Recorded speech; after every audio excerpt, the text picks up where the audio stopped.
What up, Happy bro? 2026 fight fans. Our hibernation is over. The 6-week UFC holiday break is done. I know that my co-host and I have gone stir crazy and we've been betting all sorts of random stuff in football, but we're ready for some fights and we got them to kick in this new Paramount era with UFC 324 live from T-Mobile Arena in Las Vegas this Saturday. We're going to go fight by fight for as usual from a betting and props perspective through this card, which is a really good one to begin the year. But first, of course, my name Austin Swaim. I now not employed anywhere particularly besides Home of Fight. I'm a senior multimedia analyst for Home of Fight with my guy, the man behind Home of Fight, as well as the long shot legend. You know him, Mr. Parlay, Matt Tanner. Matty Betts, how you doing tonight, brother? Doing good, bro. I'm leaving for Vegas tomorrow. That's right. That's why we are a Wednesday at 9 p.m. Yeah. Eastern show. This week we are a Tuesday show, but like we figured we got 6 weeks off. Plus we got a lot of props because everybody's been waiting on this card now for weeks. Yeah. Why not fire it up if we got travel plans? So you are headed to the card in Vegas. I am, bro. I am. Dude, it's like almost sold out. And the tickets are not fucking cheap, bro. That's surprising. I usually get the lounge in Vegas, either like the Bacardi lounge or the Jack Daniels lounge, like $3,500 a ticket for lounge seats, and I have 4 people, so I was like, I'm not spending $15K on tickets. Man, I got a table. It was like $5,000 for 4 people, so it's not too bad. But it's like a 4-person table. But I was like, nah, I'm not spending that money on the lounge when I'd rather bet that money on the card. Yeah. But it is a good card. I'm really disappointed that Kayla Nunez is off, but it is a good card though.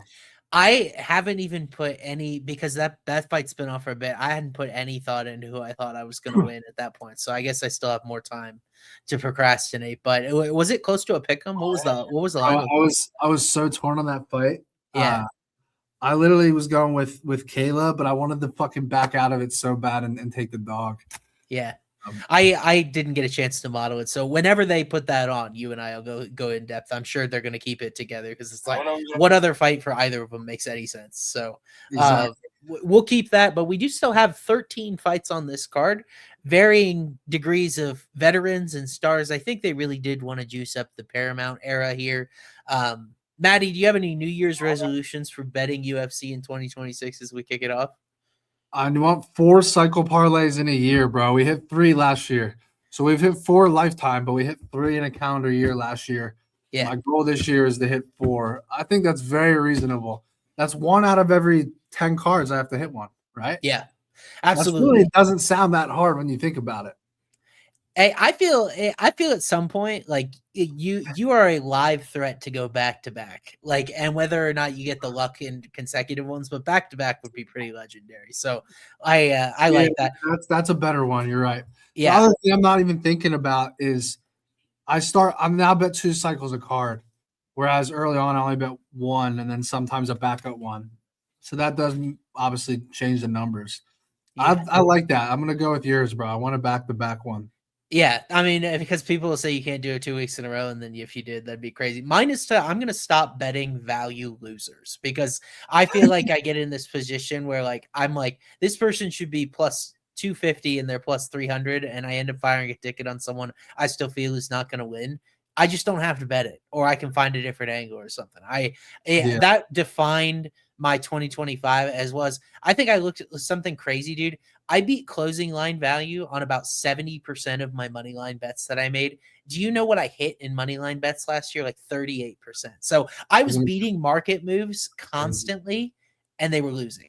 Yeah. It was a really tilting year, all things considered. But exactly, and that's why I feel like we get a fresh start. We get to wipe it clean, and we can see if we could go on a heater here to begin 2026. So why don't we try to do that with the people's main event? I'm kidding, of course, but as we get into this first fight of the night up here at welterweight, Ty Miller taking on Adam Fugitt, and there are a few of these on this card. We're propping up some people from the last summer's Dana White's Contender Series. That's Ty Miller here taking on Fugitt. Yeah, bicycle sick. That's a good but taking on Adam Fugitt here. sort of feels like a hot shot prospect setup spot. I mean, Fugitt's a guy that maybe has overachieved in his UFC tenure. We've seen him win a couple of fights. He's had some really tough competition as well. And Miller looked really good, I guess, in his Contender Series appearance. So I think odds makers have taken notice. He's minus 440 to win this fight. It does feel like a spot where the UFC would prefer Ty Miller wins. But do you have any strong thoughts about this first fight up on the card in his debut? I got nothing here, bro. To me, it's really a matter of does Fugitt survive the distance or not? That's the way I'm looking at the fight. And I don't really have much for you here. What about you? Yeah, I don't have super strong conviction as we sit here on Tuesday. Like I was looking at some Miller stuff yesterday. I bet against him on the Contender Series just because I felt he was a huge favorite over Jimmy Drago on that. And like Drago was kind of sloppy, not really UFC caliber, but at the same time, Miller was very impressive with his jab and his boxing in there. And I think the problem for Fugitt is I don't know if he's got a super high level identity like as a welterweight. I don't think his wrestling is good enough against guys with really solid takedown defense. He throws a lot of kicks, but not with super high volume. I don't think he's a guy that carries a ton of power. He's like this guy that is going to beat up the regional scene, Fugitt is. But when it comes to winning high-level UFC fights, I mean, there's a reason why he went to a split decision with Josh Quinlan. So I think Miller's big. I don't know if we saw the best out of his power because I think there was a little bit of risk management on the Contender Series. He was kind of favored for an early knockout, and that one went the distance. Kind of makes me think it might be a buy low spot on like an early sort of prop-up spot knockout on him. But other than that, I don't have a strong lean. Fair enough, bro. What'd you say? I said fair enough. Oh, okay. Do you just want to move on to the fights? Yeah. Okay. No. This is a much more fun fight.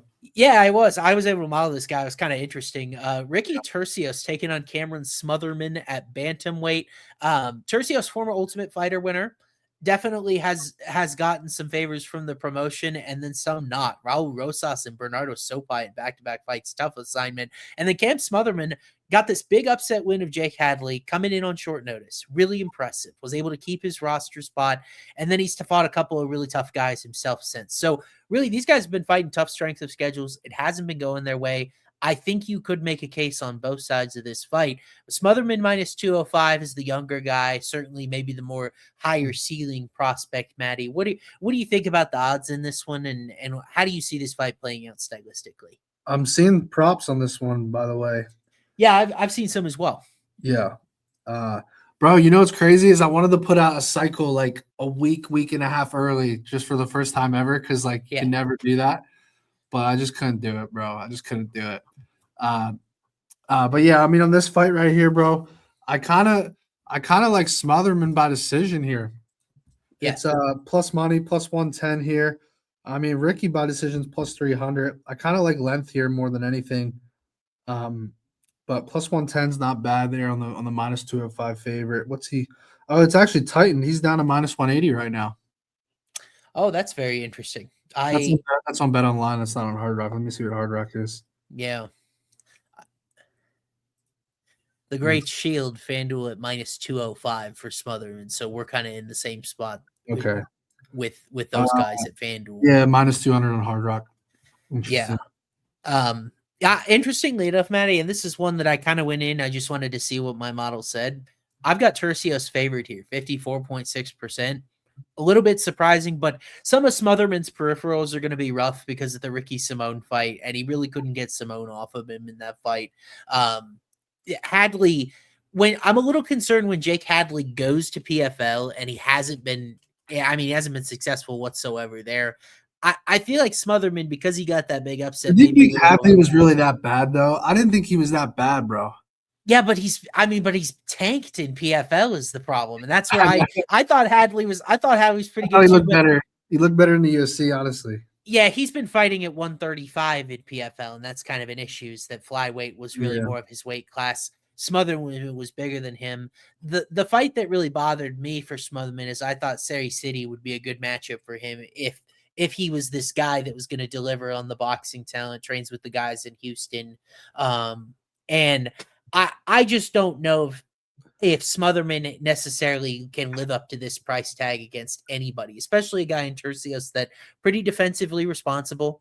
The Sopai effort was actually a little surprising there. Yeah. Like Sopai, it to me is one of the better prospects in this division, and Turcios was pretty competitive in that one. And I think the biggest dynamic in this fight, like when I was looking at it stylistically, Turcios landed 24 leg kicks in his last fight. If Smotherman's going to be hard on that forward pressure like he is a lot of times, he could get his leg kicked out from under him here. I like length too. I've got the fight 78.4% likely to go the distance, but with Turcios a favorite, I'm going to be on the decision prop for him at like, what'd you say? It was 3-1? I think that's a great number. Yeah, no, it really is. And it's crazy. Smotherman's 5-4 when it hits the scorecards. Yeah. So that 3-1 number might have more value than the favorite by decision. The scariest result of Smotherman so far is when he got blinked in like 60 seconds on the Contender Series by Gregorio, and I had him and I bet him, and like I thought if you rematch those guys today, I think Smotherman wins like 9 out of 10 times, but he got caught, so I'm a little worried about the chin too. What do you think Ricky by KO number is? I'm not sure. Do you have one? 10-1. 10-1. Yeah, I'm at 7.2%, so probably not value. But I mean, these guys have just been decision percentage. For Turcios? Yeah. 43.4%. I've got it at plus 130. That's crazy. That's crazy value. I don't think Ricky's finished anybody in UFC, so like that kind of checks out there. I'm down for a Ricky by decision sprinkle. I think he sold me. Yeah, Smotherman's kind of like the hot name here. I think he is the higher upside prospect, but this fight could be grimy. And above all, if Smotherman's going to be minus 205, if Turcios is going to have like a point spread that I can take, and I don't have to worry about which way the judges go, I kind of like that too. Yeah, I agree. All righty, let's move forward. I love this. Okay, I so badly want to hear your take on this fight because I know you watch it. You watch these guys a little bit more than I do, and like this fight scares me. I was hoping I didn't have to see Denzel Freeman. Sorry, we got the typo there. It's not Daniel Freeman. It's Denzel Freeman. Well, I misnamed him, but it was a pretty forgettable performance he had in Qatar against Merrick Boljo. Like that fight, and it's so bad when it's the overseas cards and it's the first fight up and it's like 5 a.m. and you get up and it's just a pile of crud, and that's what that fight between Freeman and Boljo was.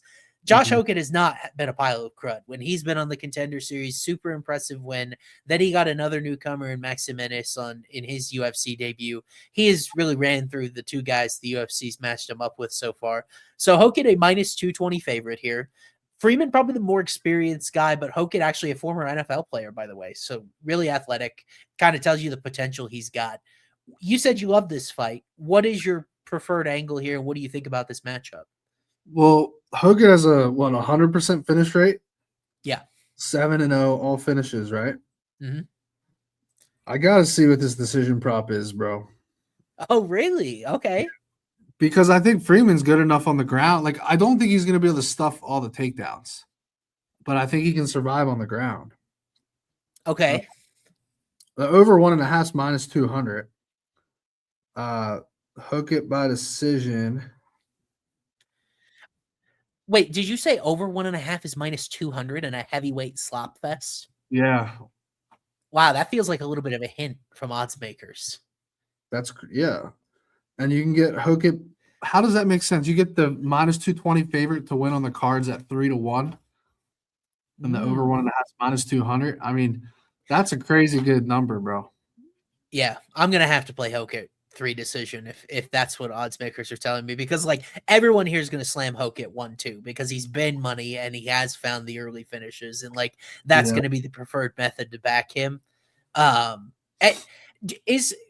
chat can chime in here too. Is Freeman like a legitimate jiu-jitsu player, or is he just kind of good for heavyweight? Because like to me those are two different things. He has the rear naked choke over Asplund. Yeah, I need to go back and rewatch that fight, to be honest. Because that's an impressive win. That win has kind of aged well. Yeah, but Asplund can't grapple. Yeah. Like I love Asplund and the story that we got last year, but he can't grapple, so I don't really care. Yeah. I like 3-1 decision prop, bro. I mean, if he ground and pounds him out, it is what it is. But I mean, I like the 3-1 decision. I think he could just rinse and repeat with the wrestling. Based on what we've seen so far, whose stand-up do you think is better? Because these guys are both kind of wrestlers. Yeah. I'm just curious because I I don't think it's know. I don't think probably it's Hokit. Yeah. It concerns me that Freeman was so trepidatious against a guy in Boljo that seemed to be really, really bad. Like there was a reason he got cut after the very first appearance is because Mhm. he didn't show anything in his debut. And it almost kind of feels like, you know, Hokit is a guy because of the way he talks, he's like a Chael Sonnen like duplicate clone.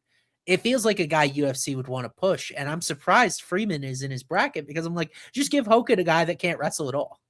Yeah, Like I thought they were gonna actually make the Hokit Walker fight, Walter Walker fight, which would have been too much too soon, but that would have been oh a yeah. crazy fight though. Walter's too much, way too much for Hokit at this point. Hokit's just not very experienced. Greg Hardy had a little bit of this when he transitioned from the NFL, when you could see the athleticism, but he didn't have the skill to match. Hokit is a little different in that he just uses his brute strength and power. But what I'm concerned about is if he goes to the ground against a guy in Freeman who has a lot of experience at this point, what's his jujitsu like? Like I know he's got some impressive submissions on his resume: arm triangle, arm bar, and I guess one rear naked choke. So the really more functional submissions, nothing particularly creative, but What is the sub prop? we got Hokit was pinned by Bo Nickel in college. Bo Nickel pinned a lot of guys in college, so that checks out. That's The sub prop for Hokit, I'm guessing it's going to be favored. Oh, you can get the fight to end by sub at plus 225. Really? Yeah, Hokit by sub is plus 275. Freeman by sub is 15-1, dude. My God. That's insane, dude. Yeah. I feel like Hokit does have really good cardio, which is a positive. I think he can just Hamzat this guy for 3 rounds, dude. Yep. That's my prediction. I like Hokit by decision. Yeah. I love to grab that round 3. I'm guessing Hokit round 3 is a super long shot, so I like to grab the round 3 when I can with that round 3 decision prop, just in case. Yeah, I don't mind that at all. Yeah, just in case, you know. For sure. Who is that as Dixon's profile pictures? Which fighter is that? That working at McDonald's? It's what's his name? Fucking someone in the chat tell me. Is that a different athlete? I seem recognizable. No, it's it's Malcolm Wellmaker. Thank you, Jesus. Didn't he used to have Patchy Mix in that photo? I feel like I remember. Yeah. I don't know. I remember. I think it used to be Patchy or something. Yeah, someone used to have Patchy. I remember seeing Patchy in a McDonald's uniform. That's funny. Oh, AI's gone too far. Yeah. All right, are we good on the? So I mean, I don't have a definitive lean here. It was fun to chew on, but it's a good fight. I can't wait to see it, but nothing much from a betting. How about this one? Imagine I told you like 5 years ago that Michael Johnson and Alexander Hernandez were going to fight on a numbered card, and it was going to be like an actually kind of big fight because they're both on winning streaks of at least 3. It's kind of crazy, but that's what we have ahead of us. You know, the Menace pulled that upset of Daniel Zellhuber, and Alex Hernandez went on this power binge. Chase Hooper, Diego Ferreira knocked them both out. Michael Johnson's a little bit chinny. Does Alex Hernandez make it 3 KOs in a row, or does this fight maybe take sort of a trajectory, a different trajectory? Crazy that Hernandez KO is shorter than Johnson KO. I mean, it's not crazy, but like, I don't know. I think Hernandez has multiple ways to win here, bro. I like him as a favorite in this spot. I see a lot of love for Michael Johnson this week. I don't know. I just think the age difference. I think Hernandez is kind of on a little bit of a heater, and I like him here. It really comes down to the number, you know, whether you go decision or KO here. Let me see if this one's on some of the main books yet. I was going to say, let me know if you have, because I have numbers as well. I don't really have a good feel for what the prop market would look like here. Yeah, but I agree with you. Yeah, this isn't going back to Bet Online for this one. Hernandez by decision is the most likely outcome at plus 175. Hernandez by KOs plus 225. So they're pretty close. Oh, okay. What's sub? Hernandez by subs 12-1. Johnson by subs 25-1. There's your model rec, and that's because Michael Johnson 2-9 to subs in UFC. Yeah. So That's typically, and I played Zellhuber sub. The Zellhuber fight was so weird because it felt like Zellhuber fought that in the exact same manner that he needed to let Michael Johnson win. It feels like he didn't really ever commit to his wrestling. We never saw anything about the black belt in that fight, and it was just Zellhuber. I mean, Zellhuber wasn't going to outbox Michael Johnson, and that's kind of what he tried to do. Where do you agree? I think at this point, Alex Hernandez is way better than Zellhuber, who's a little raw in putting it together. But Hernandez has good kicks. I think he's a pretty good boxer. He's really turned up the wrestling recently to escape. Like, that's how he escaped Kurt Holobaugh. Yeah, I think he could have the same game plan here, like he did in the volleyball fight. Johnson's entry-level takedown defense is very good, but once you get him there, he is pretty liable to get submitted. Or I'll tell you what, Johnson lost 9 times by sub, and you can get the sub at 12-1. It does fucking make you think. A club and sub is possible too. Yeah. I think Hernandez decision, but I don't know, bro. All right, we got a super chat here, guys. Justin O'Malley, and Justin moneyline O'Malley decision Ateba round 1 KO is what that reads, 32-1. There's the first cycle, boys. Guys, I'm glad he did the super chat. We're gonna do this every episode. Yeah. My favorite cycle parlay. You have to buy the super chat, give out a cycle. At the end of the show, I'll pick my favorite one. I thought it was any long shot was fine. Any long shot. And they were gonna ride it with you, right? I'm basically gonna bet it from my favorite play. I'll bet, and there'll be splits with me 50-50. Yeah. This will be the first one. You're gonna bet like $50 on it, and then you'll split the winnings if it cashes. I'll put 100 on it. $100 on it. Okay. So I forget what we decided as well. So yeah, but Gavi's got the first and only submission now. So that might be your parlay if we don't get any others. But I assume we are. Hernandez gonna wrestle. I think so too. It's just I'll be interested. That was Mark Jacasey's plan, and Mark Jacasey couldn't get Michael Johnson to the ground. Now I know Jacasey is kind of a meme at this point because he's in PFL and not doing very well, but I thought he was an okay wrestler, and Hernandez. It'll just depend on how he's able to set it up. But yeah, to me, MJ on a 3-fight winning streak, you probably fade that dude, especially if it's only plus 134, because nothing about that dude's career is linear. Like I know Hernandez has had 24-19 is like it's like a Nate Diaz record. If he loses this fight, he'll be 16-16 in UFC, bro. He'll be the Atlanta Falcons of the UFC. It's fucking crazy. Yeah. We got another one here. Patty sub, Ateba KO, and O'Malley decision. That's a good one. It's probably pretty short for a cycle, but what do you think that cycle is? It's like plus 175, plus 110. And Ateba KO is probably like minus 400. So what is that? Fucking 5-1? Yes, probably. 6-1, 7-1, maybe? Yeah. Yeah, no, I like this comment. It has to be 10x or higher, boys. You're talking to the long shot legend here. You got to put some odds behind it, man. We can't. If we were doing super chats for a show from my parlay, like maybe I'd pick that one, but not. But I do like that. That's solid. All righty, buddy. Let's move on here to our next fight up. The depth on this card is really good when you get a fight like this, which could be headline a bad Apex card. Alex Perez taking on Charles Johnson at flyweight. And I love this matchmaking between these two veterans. I think it's a perfect time that they intersect their careers, and I'll get into it in a second. But obviously, Perez trying to wash that bad taste out of his mouth. He was submitted in round 3 by Asu Almabayev in a fight. Maybe he was. On that, baby. You did. Yeah, but you know, two on that one, I'm pretty sure. Yeah, Almabayev might have been down too, and he was able to get the submission with the Gilly, and you know, Charles Johnson all of a sudden now has a win over the champ, and he just dethroned Lonnie Kavanaugh. So that was highest of easy win, dude. He was losing. Yeah, the highest of highs that Johnson has on his resume are up there, and then it feels like maybe he'll take a step back. So what do you think about this? CJ's minus 225 here. Energy, getting love from odds makers. Perez coming back at like plus 170 or something. So what's your take on this matchup, man? Did you see what Charles Johnson said about this matchup? No, I didn't. It was interesting. He basically said that this is like a very tough matchup for him, like even harder than the Josh Van fight, which is interesting. Crazy.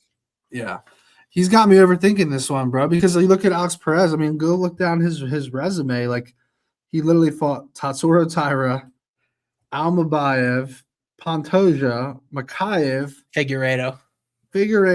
Like they're all killers, bro. Yeah. They're all killers. So this guy's really good.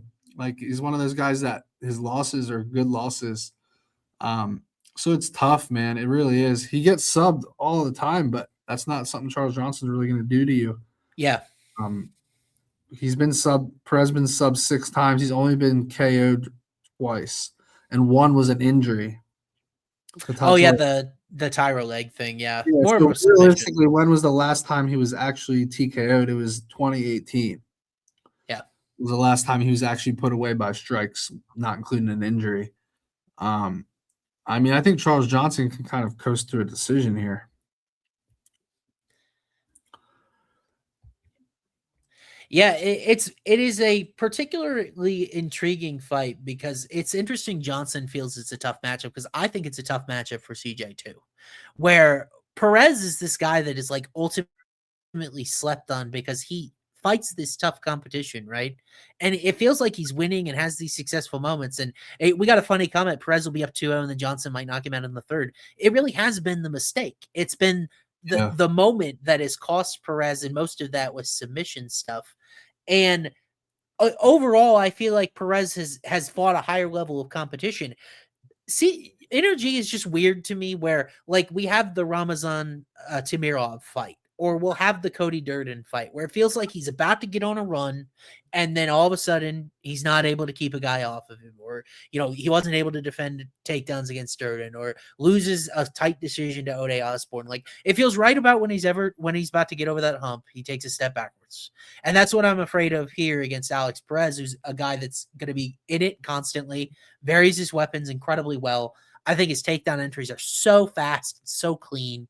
And I would give Perez actually the grappling upside here, even though I know he's made some mistakes in the past. So like, I think plus 170 something on Perez is great value. I've got Johnson at minus 133. So I'm on Perez from a value perspective here. And the biggest thing is I think I like Perez's decision because Alex is 12-2 in decisions as a pro. Johnson is 7-7. Here's a historical card winner against a historical card loser. And Johnson's never been finished as a pro, so I don't think I'd have a hard time seeing Perez get the finish. But I think I like Perez in points here. Yeah, no, I can't hate on that, bro. At the end of the day, I like distance. I like Johnson on the scorecards, but the value's not bad on Perez. You make some good points there. Here's another super chat here. This one has some upside to it because he's got Derek Lewis KO in there. So let's have a round 1 KO, O'Malley decision, Derek KO. Guys, make sure you try to include the odds if you can when you type in the super chats. But what do you think this one pays, bro? I mean, I could get you an official. That's a 4-legger, right?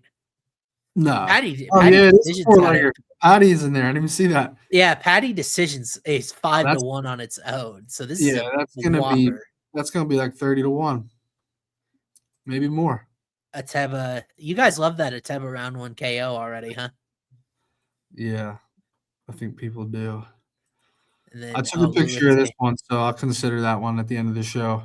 I'm putting it together just because I'm morbidly curious what it is. Lewis KO plus 360. Around 80-1. Oh, don't have Gautier props on this site, so that falls apart. Yeah, but we can assume that's like plus 110 round 1. Like, I don't know. I'm just guessing. Man, plus money on that? I don't know. I think it might be minus 1. Minus. But I actually like Ateba round 2, bro. I think it's be patient. We'll get to Gautier. I love that. That's a classic for us. Is that whenever we've got the early kill spot, we love that 5-minute sweat, bro. That 5-minute sweat to see if he'll play with his food a little bit. But why don't we bump up to the next fight on the card here? Another really good prelim. Nikita Krylov taking on Modestas Bukauskas here. Nikita Krylov exhausted me. It was on my birthday, and he was not very kind to me to decide to try to stand and strike with Bogdan Guskov, and he got exactly what he deserved for doing so. Bukauskas was actually the guy that Bukauskas fought Paul Craig, really massacred Craig in a way we haven't seen quite often. So what do you think about this fight, Matty, with Bukauskas minus 162? He's been on a bit of a run. Krylov, not as much. What are your thoughts on this matchup? Bro, I couldn't believe the odds on this. Like, Krylov's been chinned now a couple times, but, like, don't you feel like this is just such a step down in competition for him? Let me see here. So Krylov, he's only been knocked out 3 times, but a lot of them are recent. Dominic Reyes, Yes. Bogdan Guskov. I mean, before that, he beat Ryan Spann, Alexander Gustafsson, Volkan Oezdemir. It's like Modestas Bukauskas is by far the worst fighter he's fought in the last 7 fights, 7 or 8 fights. Maybe you can say Ryan Spann. I don't know, but I mean, he's fighting killers, bro. Guskov, Dominic Reyes, Oezdemir, Gustafsson, Glover Teixeira, Jan Blachowicz, He had Ankalaev back in the day, right? Big Ank. Pulyaev. Yeah. I mean, why are people so high on Modestas Bukauskas, bro? I don't get it. Just I because mean, of the chin, I guess. Just because he's been carried a couple times in a row. Yeah, I mean, and Bukauskas has finally started to deliver some of the finishes. I think he got Cerqueira out of there, which Cerqueira is hilarious. Yeah. I'm gonna miss that guy for like early violence props. But Yeah.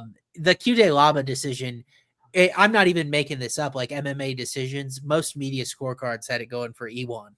I thought Ewan won the fight, but in the eye of the beholder. How about this stat that I pulled for you? Bukauskas has won 6 out of his last 7 fights. 5 of those wins are no longer on the UFC roster. The exception was the QT Laba split. And Krylov's been in the rankings for like a decade. Yeah. And it's like, it really is just a question of, is this guy's chin dust? Exactly. And I don't know if I'm willing to go there. When we saw Guskov fight at a super high level against Jan, he hurt Jan, and we've never seen Jan hurt. Like not very recently. Like Thiago Santos knocked him out back in the day. But Guskov, do you think Guskov is for real? I think Guskov's like a top 8-10 guy in the division. Yeah, I think he is for real. And we've seen Dominic Reyes get the better side of brawls in the first round for a long time. I don't think of Krylov as a guy that's super chinny. Yeah, I'm not ready to go there either, bro. Please tell me you have the submission modeled here for Krylov, bro. Yeah. The number is. Okay, so we're going to have to look at numbers here. So I've got Krylov a minus 144 favorite in this. Thank you. Now we're talking. To me, that actually feels like what I would put this betting line like if I was setting it. Now, Bukauskas is, I mean, obviously going to be the heftier side on the win streak, but regardless, I've got Krylov KO plus 284, sub plus 424. So those are probably both in value range. Plus 650 on the sub, bro. Let's fucking ride. I want to play inside the distance here, but I'm good with sub. I'm definitely good with sub. Plus 650, bro. Sign me up for that. If he gets chin, he gets chin. But like, he could get fucking knocked down and go to his back and sub this guy off his back, bro. That's not out of the question here. I really think there's one path Bukauskas has to win this fight, and it's the early knockout and Krylov's chin just being dust. Yeah. What do you think of a violence bet? The over/under 1.5 is minus 130. Yeah, I've got it minus 204 to not go the distance. So I'm pretty big on violence here. Yeah, I'm gonna sprinkle on this sub, bro. I have to at that price. I gotta check. Did I hit the safe parlay in the last card of the year? We had such a long break. I have no idea. I was rooting for a cycle, man. I wasn't paying attention. Yeah. Oh no. I mean, this guy has 16 submission wins, and we're getting plus 650. Oh, dude. I had Buchecha and Zechiku didn't go the distance, and it did. That stupid fight where both guys. But Krylov is UFC's CJ Stroud. Nobody is that bad, bro. Fuck CJ Stroud, bro. I hate him so much. That was pretty crazy to watch in real time. Someone actively sabotaged his own team. You have a world-class defense, and you fucking turn the ball over 8 times in 2 games or whatever it was. I've never seen anything like it, dude. He is so bad. I'm kind of biased there. I don't know if you know this. I do a lot of stuff with the NFL draft, and I'm doing it with Pro Football Network now. Like, I didn't love CJ Stroud coming out of college, and I really like Davis Mills. So part of me is like, yes, put in Davis Mills. I like Davis Mills a lot, but I know Stroud's better than Mills. I'm sorry, but no, I don't know if I agree with that anymore. But like that irrational part of me comes out. Krylov Phil Hawes is crazy, bro. Yeah, Hawes had a long substantiated like. Man, there's 41 pro fights. He's been knocked out 3 times, and you're gonna call him Phil Hawes? I think we can have that conversation if he goes out early in this fight, but I'm still willing to bet on him at this point one more time. I'm We gonna ride play one more time. sub plus 650, and I'll probably play the under 1.5 as like a mini hedge. Let me ask you: is Krylov sub plus 650 a cycle candidate? With 2 cycles on a card, absolutely. Okay, I agree with you, and Yeah. so that's an Austin approved cycle, And it's a nice little early fight too. If you can hit the plus 650 on the prelims, and Yeah, then you ride in like a plus 100 decision leg and like a yeah, plus 150 KO, or a double sided KO on the main card somewhere, something like yeah, that. Like you can play it a little safer. Yeah. fair enough. All All right. righty, buddy. Let's move on. I'm so glad we're on the same side of that one because I was Yeah. afraid you were going to sit here and tell me his chin was dust, and it probably is, but so be it. I mean, I can't bet Krylov against Dominic Reyes and then not take him here as a dog, bro. Right. It's just like, what am I doing? Like I'm so clearly overreacting. Sometimes I've made those prisoner of the moment things And myself. I'm also encouraged by how many people are loading up on Bukauskas KO. That makes me feel good about the Krylov side. Bukauskas' knockdown rate is 0.28%. It's so tiny. Insane. And one of those was Cerquera, so no thanks. Yeah. All righty. But how about knockdown rates? I think we need to talk about this guy, Ateba Gautier. Maybe they caught on to my featured prelim trend because they bumped him out of the featured prelim here. We'll talk a really big fight in the prelim spot of this one here. But Gautier is back on a pay-per-view, 3rd fight in a row for him on a pay-per-view to begin his UFC career, fighting against Andre Pulyaev. This feels like a spot where they want Pulyaev to die, and Gautier continues to live up to this middleweight version of Francis Ngannou reputation that he's building. Yeah. Matty, we already teased it a little bit. We love ourselves a good 5-minute sweat when a guy is projected to die in the first round. Why is that maybe on the table, at least with Pulyaev in this particular matchup? Why is what on the table? Like, is it possible for us to do the 5-minute sweat here, or is Pulyaev just going to die? All right, so round 1's minus 110. This is a round 1 finish. I told you. Round 2's plus 325.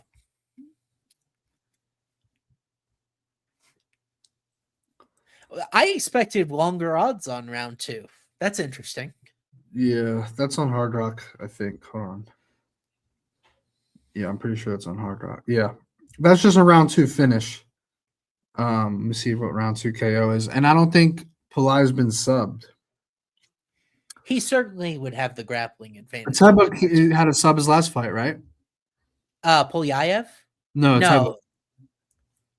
Didn't Ateba win by sub? He fought Tristan Vines in that super setup spot, and like Vines fell over to like a jab in the clinch. It was like the easiest shot. It almost looked like he took a dive, Vines did. Chad, am I correct about that? That it looked like Vines took a dive? You're right. I'm thinking of who was the fight where everyone was on the KO and he round 1 stuff. It was late last year. I can't remember now. But yeah, you're right. Ateba has Mansour Abdul Malik against thank you.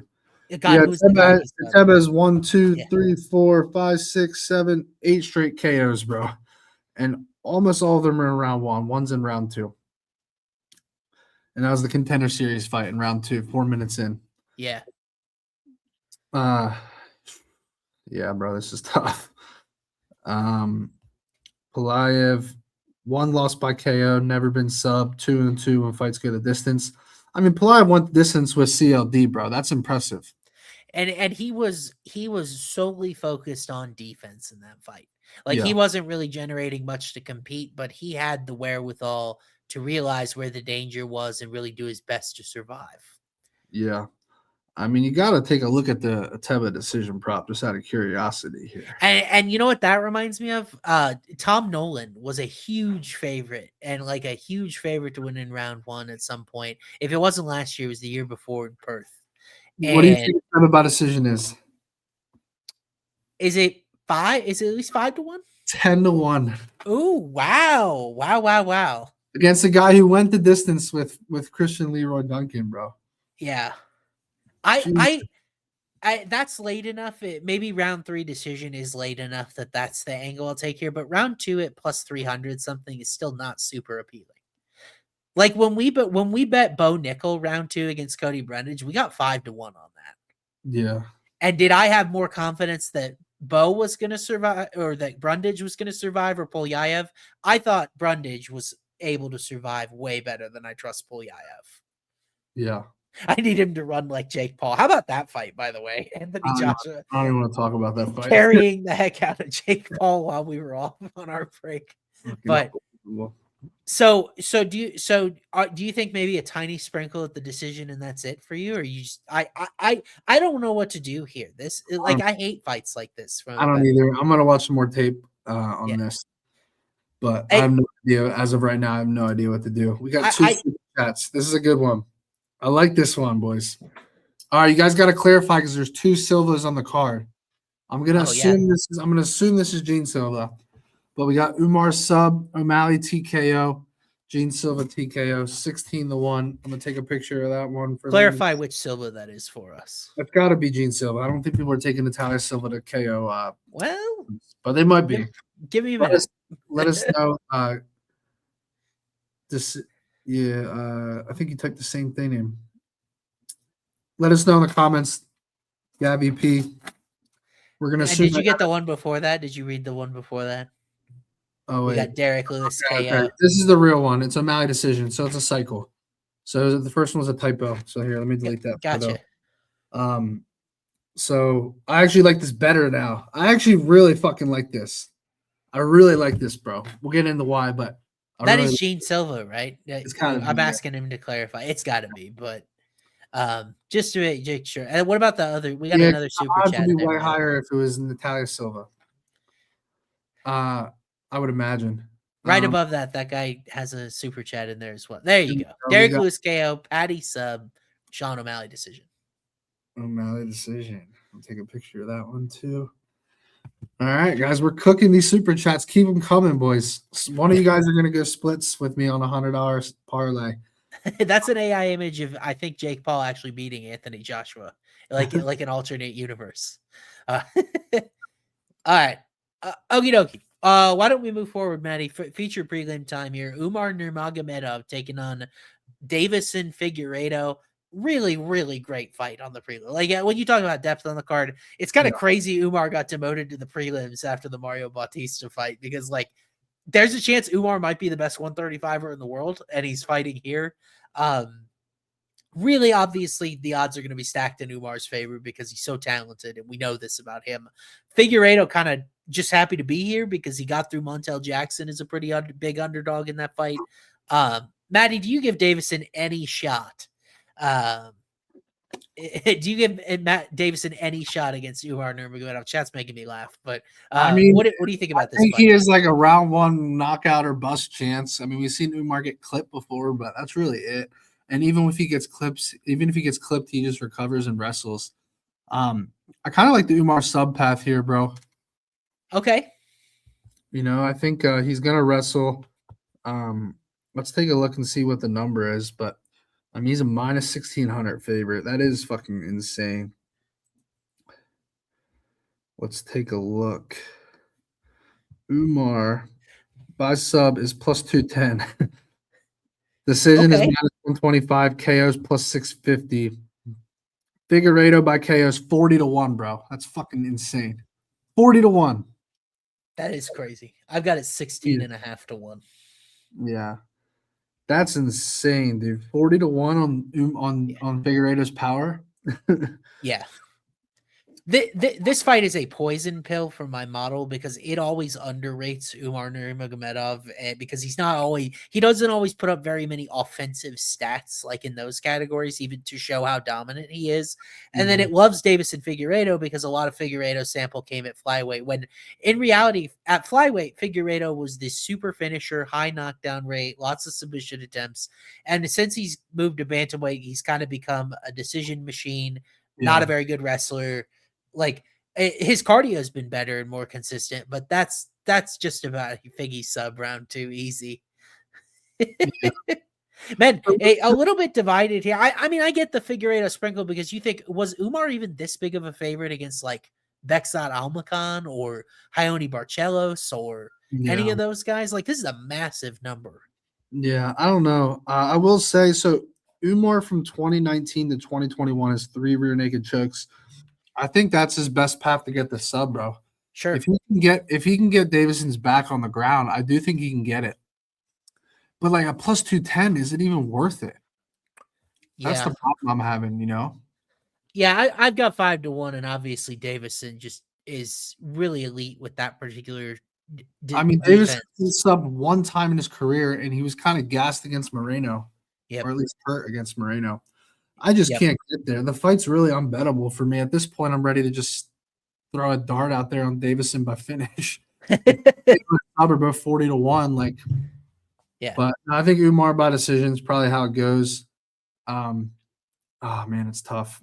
The sub's just not juicy enough, bro. I just can't get there on the number. Plus, I almost wonder if we're getting to a point where like, oh, I don't have oh yeah, here we go. I'm checking like I'm looking at like point spreads. Like, what do they think on like -9.5 here for Umar? Like, is it crazy to think that would be heavy minus money as well? yeah. I don't Oh, they know. don't have points. No point spreads up yet, and I didn't think so. But like, I wonder what it would have to be for me to maybe like Davison did not get 10-8 in any individual round. Maybe I think about it. But I told you my New Year's resolution. I don't like betting value losers, and I know Davison mathematically is the side here, but like realistically, Umar. The problem stylistically is that Davison 57% takedown defense wasn't super great at defending takedowns at flyweight. It's gotten much worse at bantamweight. Like Corey Sandhagen dominated him on the ground. And we know Umar's ground game is a level above. So I got from a a stylistic, point spread. I got a point spread. what you got? Oh, it's a dumb point spread. Umar -3.5 is -600. Yeah, sounds about right. That takes the odds more than in half, though. Yeah. Feels free. Because you get ITD and then you get him to win at least to not 29-28. 30-27s, right? But the thing that would scare me about that is his chin. Because Umar was dropped by Almacan. Mario Bautista was credited with a drop against him. Like, that would scare me. Yeah. I mean, I think Umar either gets his back, chokes him out, or wins on the scorecards. Final answer, but there's just no value. Yeah, agreed. Why don't we bump up onto the main card and see if we can find some value? We're looking for cycle legs wherever we can find it. But before we get there, I always forget that this is the case. I do want to absolutely shout out these guys who absolutely crushed it in 2025. How about over 134 units of profit?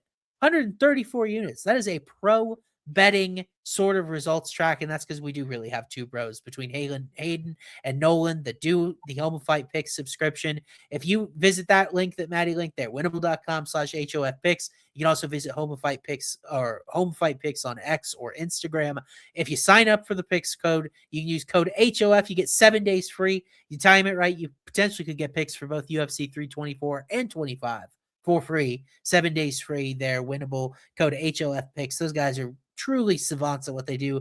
Hayden does a lot of stuff with daily fantasy as well, if you like that game format or if you're in a state without legal betting. So just so much good stuff there. Could not put praise on those guys' names enough. They had a great 25 and they're rolling into 26. Let's go. Okay. All righty. So why don't we look at this? Oh, is this the first fight on the main card? I thought it was Arnie and John Silva is the first fight on the main card. It might That's be. what I got listed. See. There it is. We'll go out of order here. I'm very certain they put this one first up. And God, props on the graphics now. Let's go. Yeah. We got a great fight here to kick off the main card in featherweight. John Silva looking to rebound off the loss to Diego Lopez against Almighty Arnold Allen. One of the most giant sort of winning streaks, or I guess Max Holloway snapped it, but I mean, nobody's questioning Allen's credentials at this point. Super high level featherweight fight, Matty. John Silva -330, getting some love from the people in this one. What do you think about those odds, and what do you think about a potential winner or a good prop in this fight? Yeah, I love Gene Silva here. I don't like his money line though; it's fucking expensive. Interesting. It is expensive, but I also understand why. The thing of it is, bro, is like Silva's coming off so much damage, but Arnold Allen's coming off of damage his whole career, Yep. So it's like, which one do you prefer? Do you want the guy who just took 100 elbows to the head, or do you want the guy that has taken thousands of shots to the head over his last however many fights? So I really like Gene Silva here. I think that, bro, I'm telling you, he would beat Diego Lopez 8 out of 10 times with the right game plan and strategy. He was boxing his face off. He couldn't get touched. he got too overzealous. He got too excited, too crazy. His fight IQ was just not there. I still think this guy could be champ by the end of the year. It would be hilarious if Gene Silva finishes Arnold Allen and then they throw him in for a title shot before Masvidal. I could see them doing that. Sure. So I like Gene Silva here. Arnold Allen's super durable, and like the decision and KO are around the same number. So it's really which one do you prefer here? Yeah. I'm seeing the KO at plus 175, the decision at plus 165. I kind of like a 2-3 play for Gene Silva though. Yeah. This is as split as you and I are going to be on the card. I love Arnold Allen here. Yeah. I think these odds are so disrespectful to him. I know this is going to sound crazy, maybe this is like a crazy hot take. I think Arnold Allen is a better MMA fighter than Diego Lopez. I think Arnold Allen's grappling is so underrated, bro. You go watch tape. He's so good defensively, and he's got that ninja choke. He's got these front chokes. I don't think Silva should grapple at all here. I think he just has to rely on being like the better boxer here. Yeah. The cleaner, like faster guy, but Arnold Allen's just a fucking dog, bro. Yeah, these odds scare me a little because there is and it's not a great matchup for Allen in that I think Silva's probably a little bit faster. We know the striking is going to almost always favor John Silva in any matchup he's in, but Allen is just so tough and defensively responsible. I think this is going to be one of those fights where you are sweating it until the very end, no matter who you take. So the over 2.5 here is minus 144. I kind of like it. It maybe is most akin of the John Silva fights we've seen so far to the Kevin Vallejos fight, a guy that did a really good job defending his head. Vallejos actually mixed it up a little bit in that fight, but obviously Allen's wrestling is on a different level in terms of if he went there. I think these odds are disrespectful to the 25 minutes of data and downloading that he collected against Max Holloway. That's great experience. And he wasn't like crazy outmatched in that fight. Like, yes, he lost it, but Max has embarrassed people far worse than he did Arnold Allen. So I don't know what this is. Maybe it's because he couldn't finish Giga Chikadze and Vallejos just did inside of 7 minutes. So maybe it's like, how good is Allen actually? But I have the world of respect for him. The Cater injury unfortunately took away a chance at making a big statement, but really the Evloev loss, Gene Silva doesn't really wrestle. So like, do I have to worry too much about that sort of elite takedown threat? I don't. And in that fight, it felt a little bit like, Silva was a little bit smaller than Diego Lopez, and maybe in bottom position, he struggled a little bit with the size, and here's Arne's another big dude. So, I think Allen's undervalued here. I have Silva like minus 115 or so, which to me feels very appropriate. Yeah, the only thing I'll play on this fight, I'm going to play Silva round 2-3 KO. Silva round 2 KO 7-1, and round 3 is 11-1, bro. I love both those numbers. Those are big numbers. When I don't think Silva's putting Allen away in the first round. I don't not with his defensive stats. Yeah. I mean, you can take that. You get the KO at plus 175 for the whole fight. You assume a guy in Arnold Allen, who's as durable as it gets, is going to survive 5 minutes, and then you can kind of lock in on some value on the 2-3 KO. So I'm definitely going to be playing Silva 2-3 KO here, and then I avoid that steep money line in case he loses on the cards. Yeah, just in case. And like I think that is the angle particularly. Here is this just one person? Let us know in the comments so you guys can hear. Can you hear me, Matty? Yeah. Okay. Hold on, the same refresh. We can hear just you. Guys, tell us in the comments if you can hear Austin. Okay. I have. Maybe some people would prefer not to hear from my side. That's fine too. But I think like Allen maybe on the cards might be good value, but I don't see him putting away Silva at the same time. So I bet too many decision props. It's kind of a fatal flaw of me, but like I come back to Allen has 3 ranked wins right now. John Silva has just 1. To be when this guy's like, how could you have this graded a pick him? Silva's only win inside the rankings at this point is Kevin Vallejos, and the Lopez fight really, really did not go his way in a way that a lot of us were shocked by. So maybe I'm leaving the fighting nerds behind in 25. Maybe I am. Yeah, that's probably as split as will be on the whole card, I'd imagine. We'll see though. I think it's a great fight, so I can't wait to watch it. But next fight up on the card We got a interesting contender fight at flyweight that I'm not sure needed to happen because I thought Natalia Silva was next in line for a 125 title shot already, but here she is on short notice, stepping in for Alexa Grasso in this matchup against Rose Namajunas, maybe making one more statement, maybe getting another paycheck. Either way, Silva is incredibly well regarded, I think, by most at this point. She's minus 440 in the odds makers department here. What do you think of Natalia Silva? And do we have a tangible betting angle in this fight? Bro, everyone knows how this fight's going to go. It's Natalia Silva by decision, but it's minus 190. And Thug Rose by decision is plus 425, bro. I want to fucking sprinkle on that so badly. That's a crazy number. I don't think she can get takedowns, though. Agreed. I don't think she can get takedowns. And I just don't think she can win the striking battle. But, like, can she steal 2 out of 3 rounds somehow? I don't know.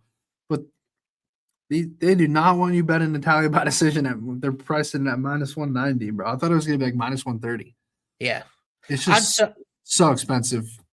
I'm so disgusted with the results I got here because there's nothing more I hate in the world than Natalia Silva inside the distance props because you're just going in and you just know she's not going to hunt for it. She's just going to skirt around the cage. Plus 500 on the KO, by the way. Yeah. And I've got inside the distance about 21%. So about plus 377. Like it's like play it, but I have such a hard time getting there when I think this is an anomaly. How would you do it? Like a head kick?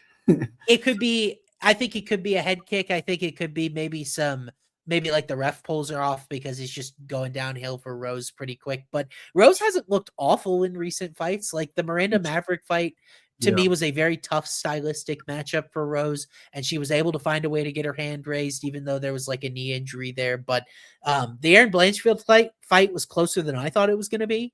She beat Tracy Cortez, so like Rose has probably overperformed what I expected at flyweight when she was a little bit all over the place at strawweight. We can't forget the Esparza fight where they did nothing, but like it is just the one thing that I cannot force myself to do is even look at that Silva decision number because it's just so overpriced when that's such conventional wisdom. And realistically, my model is correct that Silva has underperformed her striking excellence in terms of actually finding a finish somewhere. And sometimes you just get lucky. You remember when I had this combo with you about Tabitha Ricci going into the Amanda Ribas fight? I'm like, she's just due for a random lucky finish the way she's fighting per minute, and she got one. And this kind of reminds me of that. I hate it. It disgusts me. I'm not a huge Natalia Silva fan because I hate the idea of conflict avoidant kickboxing, but I think I got to bet small on some of the inside the distance stuff. I'm trying to see if Natalia's won 4 straight unanimous decisions. I wonder what that unanimous decision would move the decision prop down to. That's interesting. Yeah. Where if like Rose just got completely blown out, which like I was surprised the Grasso fight was as lopsided as it was because Alexa's a good boxer. I feel like Alexa's stand-up is better than Namajunas'. Yeah. I mean, look, it's Natalia Silva by decision. Maybe you just pay the minus 190. I got a unanimous decision on Silva minus 130. So that is quite a bit of juice that it knocks out of there. Yeah. But and it's if she wins a decision in the way that it's priced, it will be convincing enough to be unanimous, in my opinion. Fair enough. But sneaky. Maybe she runs into a lucky finish. Who knows? But why don't we move on, Matty, to a guy that we have favorites. We play favorites here. I think Waldo Cortez-Acosta is undeniably one of you and I's favorites, right? Like we've been Waldo guys for a long time. And now this is free money. Waldo has really ascended where he's kind of become this household name because he takes the Shamil Gaziev fight on 4 days notice, ends up knocking him out in the first round. That was so fucking free, bro. Free. I want to shitload on that. I should have put so much more on it. The gangster finish over Ante Delia where he gets his eye poked. They have the weird that one I lost my ass on. Oh no. I told myself after that, I was like, I'm not fading Waldo. This is the lock of the card, bro. Oh, tell me why. All right. Waldo Cortez-Acosta, elite boxing, elite head movement, elite chin. He is a matchup nightmare for Derek Lewis. He's the only striking matchup nightmare because like Obviously, an elite wrestler or grappler is a matchup nightmare for Derek Lewis. But when it comes to a striker versus striker, he is the worst guy you could ever fight for Derek Lewis. Yeah. He lands 5.5 strikes a minute to Derek Lewis's 2 point something. His striking defense is 15% better. I don't even think Derek Lewis would knock him out with a clean shot. I think that's how good Cortez-Acosta's chin is. And I don't think he's going to land it anyways. So I love Cortez-Acosta by KO here, -105. I also like his money line because it's tightening up here. He's down to -300. We might see -275. This is going Derek Lewis's way. Derek Lewis 2 straight KO wins. This is the sell high spot of the century. Push all your chips in and sell Derek Lewis on a high note right now because Cortez-Acosta is going to make him look silly, bro. This is a perfect matchup for him. I love the KO here. It does scare me that like maybe this is a really slow fight, but like I mean, there is a world where he just 30-27s him, but I think he gets him out of there. I love Cortez-Acosta here. Yeah, just a note, we do have Waldo merch in the Homo Fight shop. I just got a shirt. I'm getting it in Vegas tomorrow. I'll be wearing my pirate shirt. And I'm gonna wear it, and this is gonna be in the cycle. I'm gonna spoil it right now. Waldo by KO is definitely gonna be in one of my 2 cycles, no doubt. Oh no, dude. I like Waldo here, but like I'll tell you what I'm afraid of. And by the way, real quick, Homo Fight YouTube, we have a Waldo Cortez-Acosta interview up as well. But I am so worried that this fight is way longer and way shittier than it needs to be because Waldo is not a guy that has ever been immune from having a fight that went longer than it should have. You know what I mean? He's a little bit of a showman. He's not it now. Recently, it feels like he's kind of turned it on. He's turned up the aggressiveness. And if that dial remains, maybe he does get Derek out of there quickly. But I have this horrible feeling that he's going to be pretty respectful, more respectful of Derek Lewis's power than Gaethje or Delia, in my opinion. This guy, let me counter that real quick. Yeah. Who are you more afraid of, Derek Lewis or Rebellis Despain? Derek. Just because Despain's style is a little different, and like Derek actually has Derek's not like a Pavlovich or Derek Lewis. Well, I mean Pavlovich had his Cortez-Acosta went the distance with Pavlovich. Yeah, obviously. He beat Rebellis Despain. He pretty much retired him from the UFC. Yeah. He's already passed this test multiple times. That's what I don't get. Like we're counting on Derek Lewis to catch this guy's chin, a guy that has great head movement and has a chin if he gets hit.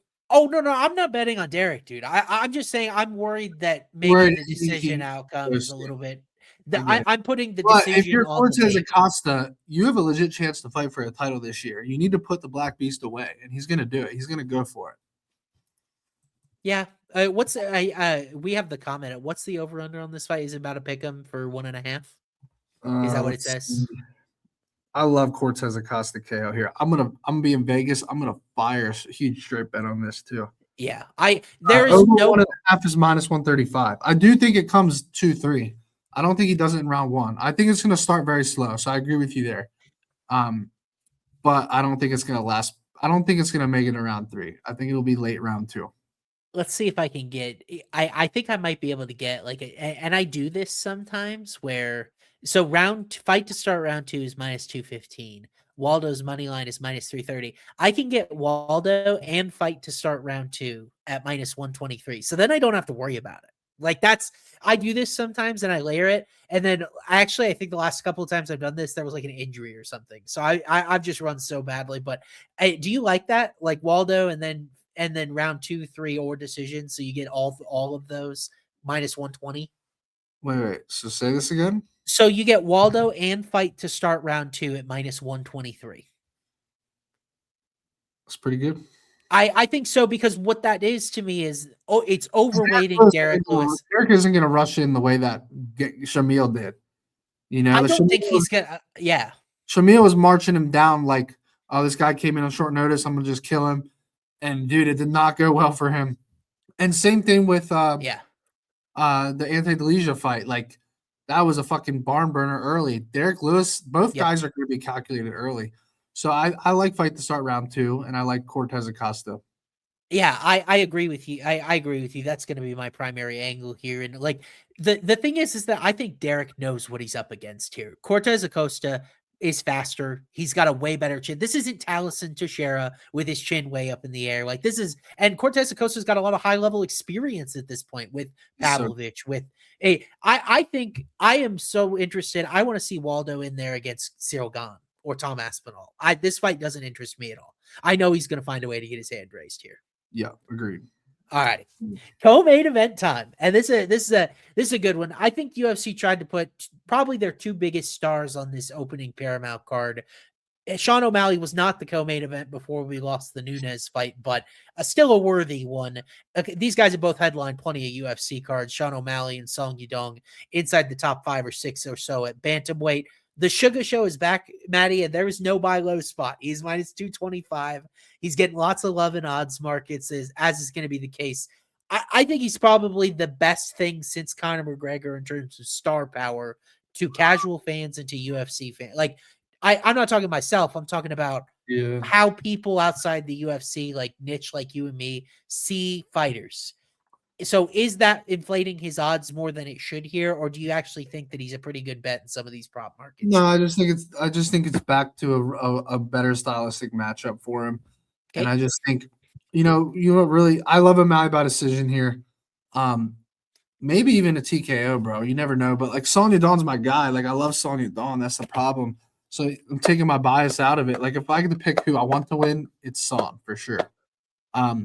But you know what really fucking sold me on this fight, bro? Go back and watch Son versus Henry Cejudo. Henry Cejudo landing huge stiff jabs, stunning Son Yudong, 1-2s down the middle. Now you got O'Malley, who is longer reach, is quicker, is faster, is slicker. And I just don't know that Son's going to be able to make enough improvements defensively between the Henry Cejudo fight to here, where it's like this is, I mean, yes, Son might get a takedown or two, but is he going to hold O'Malley down? I don't know. Yeah. So I just think O'Malley on the feet, 1-2s down the middle are going to be too slick. Also, Son's super, super heavy on his front leg, bro. If you watch this tape, O'Malley can leg kick him. He can throw 1-2s. He can jab his head off all day. So I do like O'Malley by decision here. Maybe even a late stoppage could be interesting, bro. Like if O'Malley wants to like be that guy for the White House card, a round 2-3 KO here would be huge for him. I just don't know if he can get it though. I mean, throw the White House card away. He's got to win over the champ, you know? Like yeah. I mean, they might throw him into a title fight if he That's gets what I'm saying. Convincing. But O'Malley KO plus 325 right now. Decisions plus 125. So O'Malley 2 KO is 12-1. Round 3 KO 14-1. Yeah, this is like the Dean Silva fight for me. If I'm gonna take the KO, I'm gonna skip round 1 again. Yeah, and I'm gonna play the 2-3. I might sprinkle it, but I think O'Malley by decision is the move though. Can I tell you? I think that maybe this is one of my more contrarian angles. I really do like Sean to win. I've got him minus 181. Sean, you said? Sean O'Malley. Yeah, I like O'Malley to win here. I've got him minus 181, so I'm not quite there on money line, dude. But the angle that I love here, my model loves knockout plus 277. It looks at some of Yudong's defensive metrics that are a little shaky. And remember, this is a guy that lost. This is a guy that lost at distance to Chris Gutierrez back in the day. He was able to take him down. But I think two things are probably true about this fight. The public is overrating the chance that Yudong just is able to wrestle him because Merab was able to get him down and control him there. Like Merab is one of one. But I also think they're probably underrating Song a little bit in terms of his striking offense and his own power. Remember, he was coming up through the ranks as like a knockout guy. So I can hold him, bro. If he comes in swinging, O'Malley's going to counter him. I think O'Malley's only chance to get that knockout is a slick counter shot. Yeah. And I'm thinking to myself, I'm like, UFC wants to protect this guy. They know that Sean could be a star if they could get. Why give him the Song Yudong matchup? And I think it's just that. It's that Song is pretty aggressive. He's going to have those counter opportunities, and Sean's a sniper. I think I really like the knockout here, even though I think the general sentiment is O'Malley because overwhelmingly likely it is a decision. But I kind of like that knockout sprinkle, dude. It's just calling my name, and it has all week. Yeah, but Song Yudong has 2 TKO losses, but one's an injury and one's a DQ. I'm pretty sure. You look at his recent competition, though, even including a guy like Petr Yan, not a lot of dudes who have that one shot one-hitter quitter sort of power. Yeah, Where, Marlon you know, Price got him out of there early, so it didn't matter. yeah, it was just a couple of minutes with Marais. Cheetah Vera packs a punch, but that was also a very questionable decision. That Cheeto Vera fight. It was a unanimous decision, but Cheeto thought he won that fight. It was a close fight. Yeah. Who else is putting out Aljo Sterling, and Sean put him out clean with one counter. Like I think his power at this point might be a little bit underrated. Yeah. I think the counter shot's live. Gut says he wins on the scorecards, but I do think 2-3 KO is live as well. Yeah, I don't like that Song comes out and says I'm gonna try to wrestle this guy, because I that makes me worry for him at distance. O'Malley does, and that's a good comment. He's got a good chin. Hit hard by Peter Yan, bro. That left hand, it was a left hand, right? Like the big shot that Yan landed that Sean said was the hardest of his career. Bro. He rocked the shit out of him. It was right after Sean rocked Peter, and then he got rocked, I'm pretty sure. Yeah. I wish this fight was 5 rounds, by the way. Yeah. I think both guys would have been down for it, and I wish they had moved it to 5 rounds. But I'm glad we're on the same side of Sean, because I was thinking potentially about Sean moneyline in a safe parlay. Yeah. Guys, before we move to the main event, I haven't seen that many long shots that I like, so submit your super chats, get them in here, because I'm going to pick one at the end of the show. There's only really one so far that stood out to me. And you got one fight left as we move to the main event.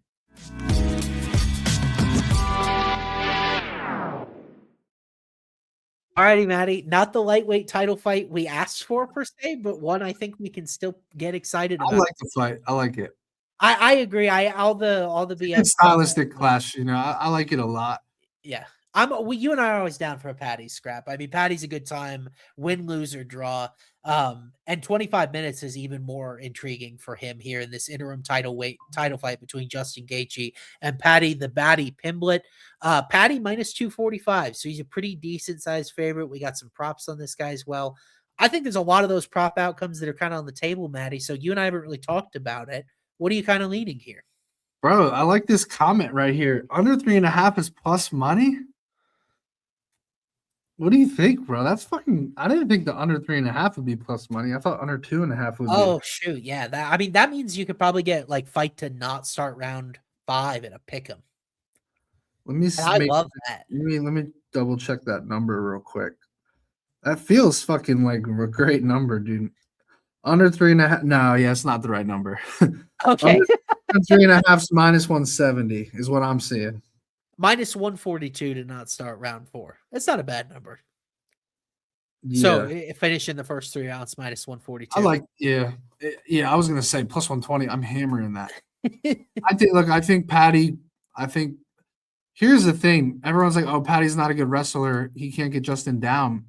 He doesn't really need to use traditional wrestling to get Justin down. All he has to do is make it 30. Yeah. He has to pressure him on the feet, put a pace on him. All you need is Justin to overthrow a right hand, and then next thing you know, Patty's a backpacking him. Like, there's so many ways that this fight can get to the ground without a double leg or a fucking trip or anything. So I just think Justin has to fight perfectly to win this fight. And it's crazy we're saying that in 2026. But the one thing I'll say, bro, I said this in my YouTube breakdown. By the way, you guys can look on the Matty Bets YouTube channel. I broke down every 324 card, or the whole main card at least. But one thing I'll say, if you watch the tape on Patty, go watch the tape in the Michael Chandler fight and the fight before versus his first few fights in the UFC. It's night and day. The guy's more defensively sound. He's leaner. He's better everywhere. He's way more confident. Even when he was winning by KO on the feet early in his fights, he looked so bad on tape. His chin's more tucked. His hands are up. He uses distance and range way better. I think that he's just so much better than he used to be, and no one's really giving him that credit. Like, even if you look at the Jared Gordon fight tape versus the Michael Chandler fight tape, it's two completely different guys. Yes. And I think it's already been validated. It's been validated that when you look at how Patty fought Michael Chandler compared to how Oliveira fared against Michael Chandler in the rematch, like, Patty looked bigger, Patty looked more in control. Patty looked more dominant, and we know the type of ground game that Oliveira has. He's just not quite as big. Like, we got a comment. Patty's massive for 155.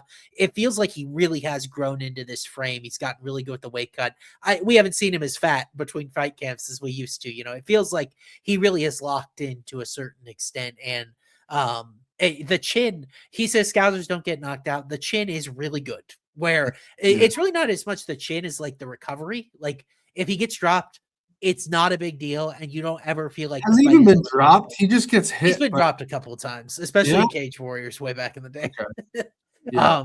But it's never, you never feel like the fight is ultimately like he's in any danger. It's just like a quick drop and then back to it. But I'll tell you one thing: if Justin chews up his front leg, that's his chance to win. Yeah, you have to beat the shit out of Patty's lead leg. I just think Patty has to fucking pressure the shit out of him on the feet. Yeah. Like, he has to literally make it dirty and crazy.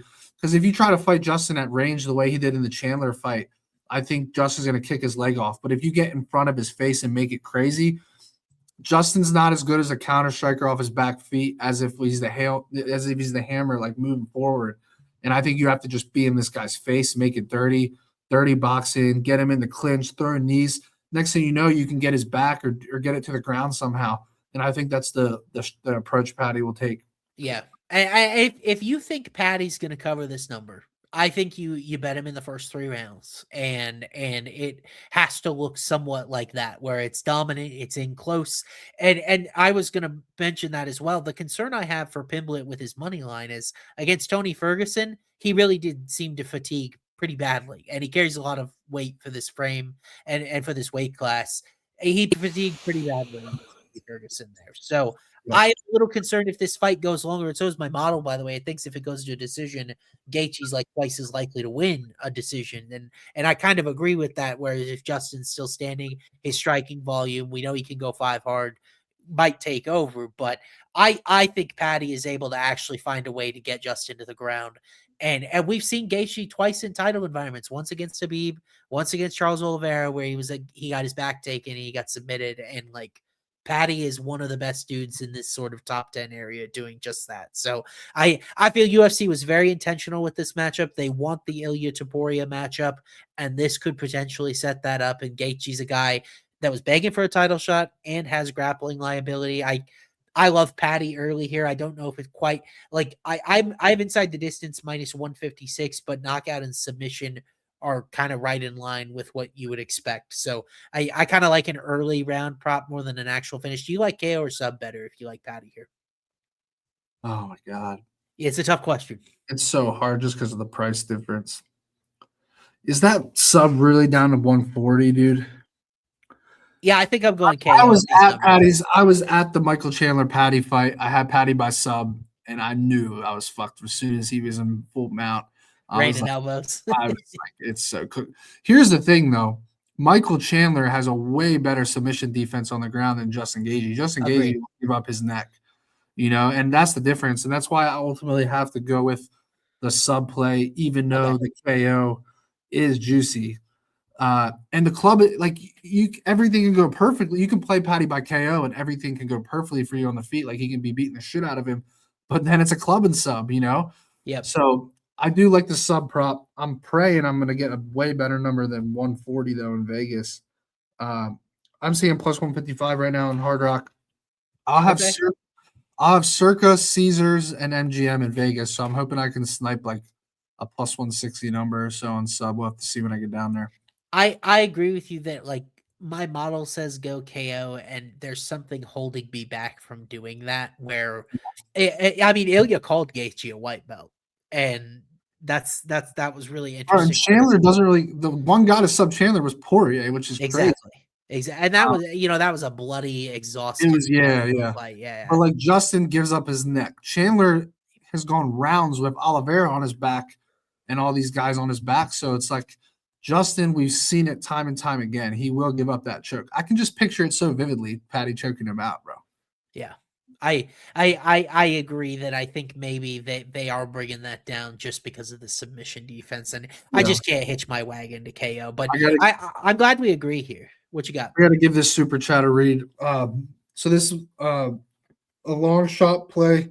Guys, you should know not to put Derek KO. You're not going to get picked. I'm not on Derek KO. But nonetheless, I'll read it. Gene round 3. I do like that one. Derek KO, Patty sub round 2. If you would have took Gene round 3 KO, Patty sub round 2, honestly, I might play this guy's long shot and just take Derek out of it if he's cool with it.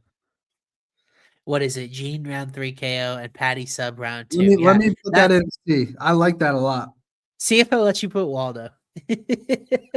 Or I could just that's the way. Or fight ends KO or something, like All right, let's take a look. So Patty round 2 sub is plus 800. My God. Yeah. And then Gene round 3 KO was, I think it was 11-1, wasn't it? Can I read Gavi's super chat since he put it in? It's not a parlay, but he wanted to get his thoughts on here and he paid for it. Bro, 107-1. Patty round 2 sub, Gene round 3 KO. 8 Austin, you're in for $50 on that. That's the one. Okay. Dang. Look at that. See, you got to get creative. You got to pique Matty's interest. I'm taking Derek out. It's non-negotiable. If you want the action, you're going to agree to it. Well, I mean, it's already 107-1. How long do you want it to be? Yeah. I mean, I can take the Derek fight to end by KO and it'll probably go to 180-1 or 200. Can you get Gavi's chat up here so we can read it since he paid us to send it in here? Why is everyone so high on Patty striking? Who is he knocked out? Took Chandler down after being ragdolled in the first and second round. I mean, Patty's striking. I think he's got good physical tools and he's improved, but Justin's the better striker here. I don't think anybody would argue that. Gaethje was underrated in both fights against Rafael Fiziev, and Fiziev is a great striker in his own right. The problem for Justin has been someone like an Oliveira that can mix those elements. Yeah. Let me ask you a crazy question. Yeah. Would you give any chance to Jared Gordon to beat Justin Gaethje on the feet? I honestly think Jared Gordon has a chance. That'd be a hell of a fucking fight, dude. That would be an amazing fight. If you gave me plus 250 on Jared Gordon on Justin Gaethje, I would take it every time. Those guys are going to put on fight of the night 10 out of 10 times. Not 3 years ago, but right now, I would honestly take Jared Gordon in an upset. Yeah, I mean, and I had that note on here as well. I'm a little concerned about Gaethje's chin after all of the wars. He's 37. We saw how the Holloway fight ended, right? Like face down on the canvas. Like if Patty came out and starched him cold, would it be shocking? No. I don't think so, because just of the attrition and the mounting damage. So Gaethje, Rex Gordon, maybe. I get Matty's point though. I think stylistically those dudes would fight in a phone booth. Maybe I'm a little worried about Jared's chin in that matchup, but like that fight would bang if it was extended. That would be a great fight in my opinion. But yeah, Gordon only. Oh, Jared did just lose to Rafa Garcia, but there was the injury. There was the car accident. That's a little bit impactful, and that was for real. That was not a bullshit excuse. Yeah, and that's why we saw that money move toward him. But all righty, buddy. Why don't we've got the long shot decided from the audience. Why don't we build a couple other parlays and then get out of here? Let's run it. Give us.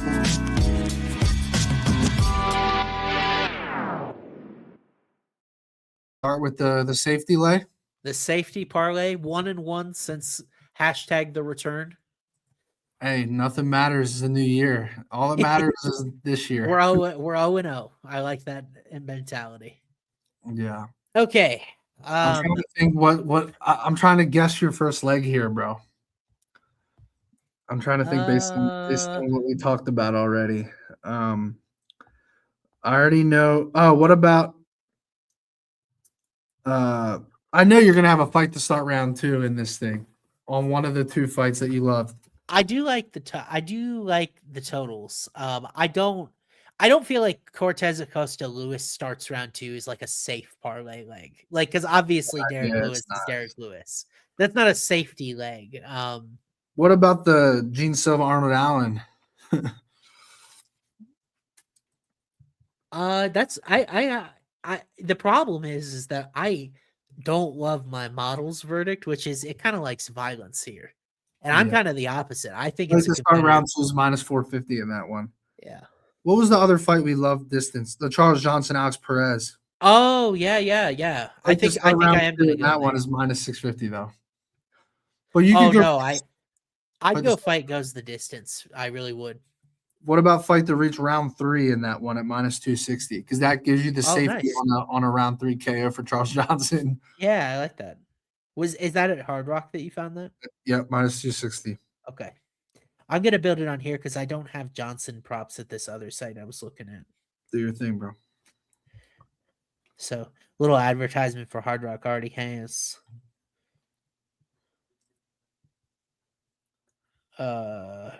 Round props. There we go. Fight to reach round 3 -260. I think that's a good starting leg. And then, oh wow, O'Malley's only -200 on here. That's good value. He's -220. Now I'm not quite there, but we got a super chat. Why hasn't Dan Hooker versus Justin happened? Has it not? I just think Justin's been inactive more than anything. Mm-hmm. What do you think about Alexander Hernandez money line for the safe play? I'm in. I know Hernandez hasn't been the most reliable customer, but Michael Johnson on a 3-fight winning streak headed back toward the rankings. Like, give me a fucking break. That's your +120 lay right there. That's +120. What do you think about that? And Johnson Perez to reach round 3. What do you think? Okay, that's the safe parlay. Let me type it in for the other option is if you wanted to. Instead of Hernandez, there was another. No, never mind. I'm not going O'Malley. No, I was going to say Krylov, but that's not that safe. Definitely. I can't trust him in the safe lane. Yeah. He's been banned temporarily from the safe lane for fighting Guskov the way he did. All right, so I'm going to type this in the chat. Austin safe parlay. I got you. Hernandez money line and Johnson. Johnson versus Perez starts round 3. +120. Oh, you already beat me to it. You actually labeled it though, so we'll put yours up there. Hernandez money line. All righty. I like it. Max. Matty, do you want to? Yeah, this just came to me. I'm sure it's every podcast says it. Do you want to come up with an underdog of the card? Because it feels like you and I usually are on one. And do we give Krylov that?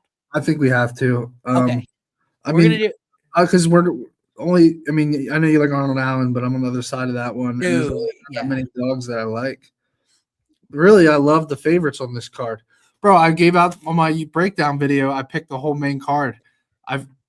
After I filmed the whole video, at the end of the video, I'm like, fuck, I just picked every favorite, didn't I? And I hate doing that because everyone would be like in the comments, no shit, dude, you picked every favorite. I was like, I don't do it on purpose. That's just who I genuinely think is going to win the fight. Yeah, I mean, Chalk has been winning in UFC for several years. I do like the favorites on this card a lot, bro. Turcios is a good one. My model's got him favored. I think he's undervalued in general, but I think Matty and I together, like we're aligned. The underdog we'll go with is Krylov. So I'll put that in my stuff. We'll do Krylov as our underdog of the card. All right. And do we want to do a show long shot? Because we're obviously not building cycles yet. We don't. Yeah, let's do a show long shot. Is this where? What do you think about a submission special here, like a 2-legger? Oh yeah, like a throwback to when we had that. I got it, bro. You ready for this? What you got? It's so easy. Nikita Krylov submission, Patty Pimblett submission.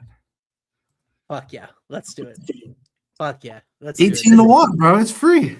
Okay, 18-1. I love that, dude. You want me to type it in, or you want to type it in? I'll type. I think that's just super chat right here. Everyone, I love seeing so many people on Derek Lewis. I'm so confident on Cortez-Acosta. Why? Waldo just went halfway across the world and beat a guy in Gazeev. Everyone was putting he's fought Rebellis to Spain, Sergey Pavlich. He's been tested. I don't get it. Derek Lewis is just a fan favorite, bro. That's all it is. He is, and I just think there's a big difference between upsetting Marcos Rogério de Lima and then Waldo. Did Waldo get the nod over Sergey Spivak? That was a close fight, but I think he won it. He should have won it. He beat Sergey, right? Say it again. Yeah, no, he lost. He lost to Sergey. Yeah. All right, guys. There is the long shot of the show. Sub special, Nikita Krylov and Patty Pimblett. If Nikita hits, we're live as shit. That's the hard one, obviously. +650 and +155. Try to get at least 18-1 or 20-1 roughly if you're going to play that. I just lost everything you said. Like my audio cut out. What in summary? That was Yeah, awkward. in as heck. summary, I was saying Krylov's plus 650, Patty's plus 155. I love it. We get a good number if you guys are going to play that. I'm seeing plus 1813 on Hard Rock.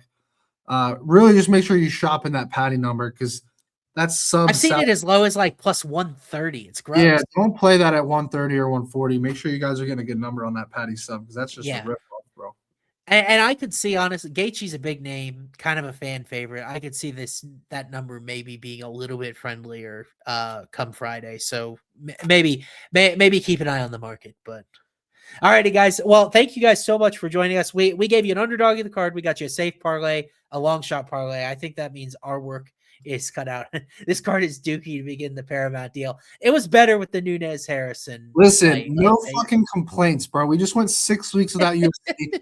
I don't care if they put me on the fucking card, bro. I'm just glad we have the UFC back. So everybody likes to complain. Stop complaining. You can only complain when there's no fights. That's the only way. Dude, the fights are an hour earlier. It's free to stream on Paramount. Like, what are we complaining for, dude? This is a great card, all things considered. It's a good card, bro. And I think it's a pretty good one for betting. Let's go. Yeah. All righty. Yeah. Thanks so much for joining us. We'll be back next week, I believe, is UFC 325, right, Matty? They went back to back. To be. I think let me check if it's if the Vegas week is. Yes, next week is UFC 325. Yeah, they went back to back on the numbered cards to kick off Paramount. So we'll have the card for Australia next week. That's Volkanovski Lopez too. So we're back with a big show again next week. Enjoy the pay-per-view on Saturday, guys. Our waiting period is over. Matty's cycles are going to drop later this week, so keep an eye on his YouTube channel for the official 2 cycles for this card. I have a fight-by-fight breakdown that's almost already done. Frankly, I've been working ahead. I've been itching, ready to go. That'll be out on homeoffight.com. I'll share it on my X at aswame3. He's Matty Betts. I'm Austin Swaim. Thank you so much for joining us tonight, guys. Until next time, hope all your bets cash. Stay frosty, and we'll see you later.